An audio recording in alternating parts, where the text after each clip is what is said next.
RSS chief Mohan Bhagwat ने दशहरा पर आयोजित संघ के कार्यक्रम में मोदी सरकार को सख्त चेतावनी दी है। भागवत ने कहा है कि जनता से अगर सरकार दूर होगी तो जन विद्रोह हो सकता है। भागवत ने श्रीलंका और बांग्लादेश के साथ नेपाल में हुए जन विद्रोह को लेकर कहा कि जब सरकार जनता से दूर रहती है और उनकी समस्याओं से अनभिज्ञ रहती है और उनके हित में नीतियां नहीं बनती तो लोग सरकार के खिलाफ हो जाते हैं। लेकिन अपनी नाखुशी जाहिर करने के लिए इस तरीके का इस्तेमाल करने से किसी को कोई फायदा नहीं होता। हिंसक विरोध प्रदर्शनों से कोई मकसद हासिल नहीं होता, बल्कि देश के बाहर बैठी शक्तियों को अपना खेल खेलने का एक मंच मिल जाता है। भागवत को डर लद्दाख में हुए युवाओं के आंदोलन को लेकर दिखाई दे रहा है, इसलिए उन्होंने इन आंदोलनों को लेकर यह भी कहा है कि इससे कुछ भी हासिल नहीं होता। लेकिन मोदी सरकार को उन्होंने जरूर चेतावनी दे दी है कि जनता के हक की नीतियां नहीं बनाएंगे तो भारत में भी कुछ बड़ा हो सकता है। दूसरी तरफ विपक्ष लगातार सरकार को घेर रहा है। खासतौर पर जिस तरह से संघ के 100 साल पूरे होने पर जो सिक्का जारी किया गया उसमें राष्ट्रीय ध्वज की जगह भगवा ध्वज दिखाया गया है, उसे लेकर सरकार पर सवाल उठ रहे हैं। विपक्ष पहले से ही मोदी सरकार पर तानाशाही की तरफ काम करने का आरोप लगाता रहा है। ऐसे में अब संघ प्रमुख की चेतावनी से मोदी सरकार मुश्किल में घिरती दिख रही है। संघ प्रमुख के बयान से साफ हो गया है कि उन्हें देश में क्रांति का डर लग रहा है। कांग्रेस सांसद राहुल गांधी इस वक्त कोलंबिया में हैं। यहाँ उन्होंने कोलंबिया के EIA यूनिवर्सिटी में एक संवाद कार्यक्रम में हिस्सा लिया। इस दौरान राहुल ने कहा कि भारतीय लोकतंत्र पर लगातार हमले हो रहे हैं। उन्होंने कहा कि भारत दुनिया को बहुत कुछ दे सकता है, मगर भारतीय ढांचे में कुछ खामियां हैं, कुछ जोखिम हैं, जिनसे भारत को पार पाना होगा। सबसे बड़ा जोखिम लोकतंत्र पर हो रहा हमला है। भारत में कई धर्म, परंपराएं और भाषाएं हैं। एक लोकतांत्रिक व्यवस्था सभी के लिए जगह प्रदान करती है, लेकिन इस समय लोकतांत्रिक व्यवस्था पर हर तरफ से हमला हो रहा है। राहुल ने आगे कहा कि देश के सामने दूसरा जोखिम देश के विभिन्न हिस्सों के बीच दरार है। उन्होंने कहा करीब 16-17 अलग अलग भाषाएं और अलग अलग धर्म हैं। इन अलग अलग परंपराओं को पनपने देना, उन्हें अपनी अभिव्यक्ति की जगह देना भारत के लिए बहुत जरूरी है। हम वो नहीं कर सकते जो चीन करता है, लोगों को दबाना और एक सत्तावादी व्यवस्था चलाना। हमारी व्यवस्था इसे स्वीकार नहीं करेगी। राहुल ने कहा कि हम वो नहीं कर सकते जो चीन करता है, लोगों को दबाना और एक सत्तावादी व्यवस्था चलाना। हमारा ढांचा इसे स्वीकार नहीं करेगा। हम तानाशाही व्यवस्था नहीं चला सकते। भारत की व्यवस्था बहुत जटिल है। भारत की ताकतें चीन से अलग हैं। भारत की एक प्राचीन आध्यात्मिक और वैचारिक परंपरा भी है जो आज की दुनिया के लिए बहुत उपयोगी है। उन्होंने आगे कहा कि भारत में आर्थिक विकास के बावजूद हम नौकरियां देने में असमर्थ हैं, क्योंकि हमारी अर्थव्यवस्था सर्विस सेक्टर पर निर्भर है और हम मैन्युफैक्चरिंग में असमर्थ हैं। अमेरिका में ट्रंप के साथ ज्यादातर लोग वो हैं जिन्होंने मैन्युफैक्चरिंग क्षेत्र में अपनी नौकरियां खो दी हैं। राहुल ने कहा कि चीन एक गैर लोकतांत्रिक परिस्थिति में मैन्युफैक्चरिंग का हब बना, लेकिन हमें एक लोकतांत्रिक ढांचे की जरूरत है।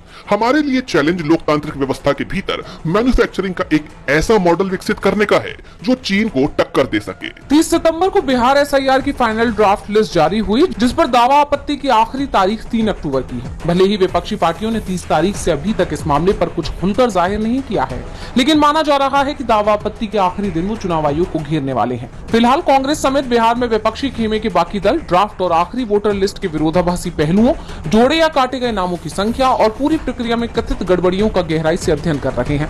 विपक्ष की तैयारी है कि वो 7 तारीख को सुप्रीम कोर्ट में इस मामले पर होने वाली सुनवाई में गड़बड़ियों के सारे सबूत पुख्ता तौर पर पेश कर सके। इस बीच खबर ये भी सामने आई है कि 4 अक्टूबर को मुख्य निर्वाचन आयुक्त ज्ञानेश कुमार पटना दौरे पर आ रहे हैं और सभी राजनीतिक पार्टियों के प्रतिनिधियों के साथ बैठक करेंगे। ये बैठक सुबह 10 बजे से दोपहर 12 बजे तक पटना के होटल ताज में होगी। हालांकि इस बैठक में VIP, RLM और हिंदुस्तानी आवाम मोर्चा जैसी पार्टियों को आमंत्रित नहीं किया गया है। अपर मुख्य निर्वाचन पदाधिकारी अमित कुमार पांडे ने आम आदमी पार्टी, बसपा, BJP, भाकपा माले, कांग्रेस, JDU, RJD समेत कई अन्य दलों के प्रतिनिधियों को बैठक में शामिल होने को कहा है। माना जा रहा है कि विपक्षी दलों को न बुलाकर चुनाव आयोग ने अलग ही सिरदर्द मोल ले लिया। तो वहीं साथ ही साथ ये भी देखना होगा कि दावा आपत्ति के आखिरी दिन किन गड़बड़ियों का खुलासा करता है। सभा चुनाव से पहले विपक्ष तो NDA की टेंशन बढ़ा ही रहा है, लेकिन साथ ही उसे अपने ही सहयोगियों की तरफ से लगातार एक के बाद एक झटके भी लग रहे हैं, जिससे वो दो तरफा मुसीबत से घिर गई है। दरअसल खगड़िया के परबत्ता से मौजूदा JDU विधायक डॉक्टर संजीव कुमार जल्द ही RJD में शामिल होने वाले हैं। उनकी तेजस्वी यादव के साथ मुलाकात की एक तस्वीर तेजी से वायरल हो रही है, जिससे उनके पाला बदलने की अटकलें तेज हो गई हैं। बताया जा रहा है कि संजीव कुमार 3 अक्टूबर को गोगरी में आयोजित एक बड़ी सभा में नेता प्रतिपक्ष तेजस्वी यादव की मौजूदगी में RJD में शामिल हो सकते हैं। डॉक्टर संजीव पिछले कुछ वक्त से पार्टी नेतृत्व से नाराज चल रहे हैं और उनके कई बयान JDU के शीर्ष नेतृत्व के खिलाफ आ चुके हैं। जानकारों का मानना है कि परबत्ता क्षेत्र में मजबूत पकड़ रखने वाले डॉक्टर संजीव के आरजेडी में जाने से पार्टी को भूमिहार समुदाय का बड़ा लाभ मिल सकता है। माना यह भी जा रहा है कि एनडीए को लग रहे इन झटकों के पीछे एक बड़ी वजह महागठबंधन की बढ़ती लोकप्रियता भी है। अपनी हालिया रैलियों से उसने राज्य में अपनी जमीनें निश्चित तौर पर मजबूत की है, जिसका असर अब दिखने लगा है। इधर जेडीयू विधायकों की नाराजगी और दल बदल की बढ़ती खबरों ने सीएम नीतीश कुमार की चिंता बढ़ा दी है। बीजेपी के साथ गठबंधन की नाराजगी का सीधा असर जेडीयू के प्रदर्शन पर पड़ रहा है और माना जा रहा है कि ऐसी स्थिति में नीतीश कुमार अब कोई रिस्क नहीं लेना चाहेंगे। राजनीतिक गलियारों में इस बात की चर्चा अब तेज है कि ये नेता जेडीयू से ज्यादा उसके बीजेपी के साथ गठबंधन को लेकर नाराज है। अब अगर नेताओं का एनडीए छोड़ने का सिलसिला इसी तरह चलता रहा तो मुमकिन है कि नीतीश कुमार बहुत जल्द कोई बड़ा राजनीतिक फैसला ले सकते हैं। विधानसभा चुनाव से पहले के इस घटनाक्रम को एनडीए के लिए खतरे की घंटी के तौर पर देखा। उत्तर प्रदेश में एक बार फिर बुलडोजर एक्शन का मामला सामने आया है। संभल जिले में तालाब की जमीन पर बने एक निर्माण पर योगी सरकार का बुलडोजर चला है, जिससे एक नया राजनीतिक विवाद खड़ा हो गया है। संभल मुख्यालय से 30 किलोमीटर दूर राया बुजुर्ग गांव में लगभग 30,000 वर्ग फीट में फैले एक मैरिज हॉल और उसके बगल में बनी 550 वर्ग फीट की मस्जिद पर प्रशासन ने कार्रवाई की। डीएम और एसपी की मौजूदगी में 4 बुलडोजरों ने करीब 4 घंटे तक मैरिज हॉल को ध्वस्त किया। हालांकि स्थानीय लोगों ने मस्जिद तोड़ने के लिए 4 दिन की मोहलत मांगी है। उधर प्रशासन का दावा है कि ये दोनों निर्माण तालाब की जमीन पर अतिक्रमण करके बनाए गए थे। इस कार्रवाई को लेकर एआईएमआईएम के प्रमुख असदुद्दीन ओवैसी ने योगी सरकार पर तीखा हमला बोला है। ओवैसी ने अपने एक्स पोस्ट में लिखा, राज्य सरकार ध्वस्तीकरण में सुप्रीम कोर्ट की गाइडलाइंस का पालन नहीं कर रही। बुलडोजर से जुल्म किया जा रहा है। जुल्म की किस्मत नाकारा और रुस्वा से कहो, जुल्म की बात ही क्या, जुल्म की औकात ही क्या, जुल्म बस जुल्म है। आगाज से अंजाम तलक ऐसे शोले की बुझाओ तो बुझाए ना बने, ऐसे नारे की दबाओ तो दबाए ना बने। ओवैसी ने इस पोस्ट के जरिए योगी सरकार पर सीधा आरोप लगाया है कि वो न्यायिक प्रक्रिया और कानून के राज का उल्लंघन कर रही है। यानी ये मुद्दा कानूनी न रहकर अब राजनीतिक रंग ले चुका है, जिसमें सरकार की मंशा पर गंभीर सवाल उठ रहे हैं कि वो अवैध अतिक्रमण हटाने के लिए ऐसी कार्रवाई कर रही है या फिर इसमें किसी विशेष समुदाय के प्रति राजनीतिक बदले की भावना शामिल है। लद्दाख के लोग इस वक्त मुश्किलों से जूझ रहे हैं। हिंसा हुए काफी वक्त बीत चुका है। सोशल एक्टिविस्ट सोनम वांगचुक की गिरफ्तारी को लगभग 1 सप्ताह हो चुका है और अब उनकी रिहाई की मांग को लेकर प्रदर्शन बढ़ता जा रहा है। इस बीच लेह की एक अदालत ने हिंसा के सिलसिले में गिरफ्तार किए गए 26 लोगों को अंतरिम जमानत दे दी है। आपको याद होगा कि हाल ही में लद्दाख में हिंसा हुई थी, जिसमें 4 लोगों की जान चली गई थी, जिसके बाद 26 लोगों को गिरफ्तार कर लिया गया और अब इन्हें जमानत मिल गई है। लेकिन लद्दाख के हालात सामान्य होते नहीं दिखाई दे रहे। ऐसे में सोनम वांगचुक की पत्नी गीतांजलि का केंद्र सरकार पर गुस्सा फूट पड़ा। उन्होंने सरकार की आलोचना करते हुए लद्दाख के लोगों पर पुलिस अत्याचार का आरोप लगाया। गीतांजलि ने कहा कि क्या भारत सचमुच आजाद है? 1857 में 24,000 अंग्रेजों ने महारानी के आदेश पर 30 करोड़ भारतीयों पर अत्याचार करने के लिए 1,35,000 भारतीय सिपाहियों का इस्तेमाल किया था।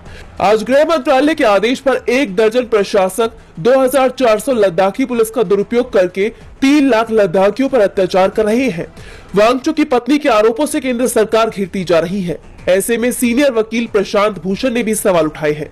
उन्होंने कहा कि सोनम वांगचुक को पूरी तरह से अलग सेल में रखा गया है। उन्हें पत्नी से मिलने नहीं दिया जा रहा है। क्या ये लोकतंत्र है? क्या एक शांतिवादी कार्यकर्ता के साथ ऐसा व्यवहार कानूनी या मानवीय है? इससे पहले वांगचुक की पत्नी गीतांजलि ने राष्ट्रपति द्रौपदी मुर्मू को एक भावुक पत्र लिखकर अपने पति की तत्काल और बिना शर्त रिहाई की मांग की। गीतांजलि ने आरोप लगाया कि राज्य और उसकी विभिन्न एजेंसियां उन्हें और उनके परिवार को पूरी तरह से सता रही हैं, साथ ही उनकी निगरानी की जा रही है।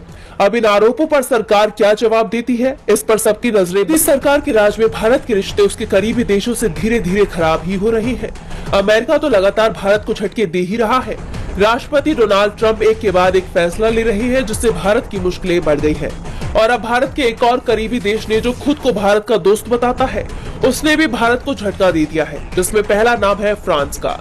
दरअसल फ्रांस ने एक बड़ा कदम उठाया है। फ्रांसीसी नौसेना ने पश्चिमी फ्रांस के पास एक ऑयल टैंकर बोराकाय को घेरकर अपने कब्जे में ले लिया है। ये जहाज रूस की कथित शैडो फ्लीट का हिस्सा माना जा रहा है। फ्रांस के ब्रेस्ट शहर के अभियोजक स्टीफन केलनबर्गर ने बताया कि जहाज के 2 क्रू मेंबर, जो खुद को कैप्टन और फर्स्ट मेट बता रहे थे, उन्हें हिरासत में ले लिया गया है। रिपोर्ट में दावा किया गया है कि ये टैंकर रूस के प्रीमोर्स्क यानी कि सेंट पीटर्सबर्ग के पास से 7.5 लाख बैरल कच्चा तेल लेकर भारत जा रहा था।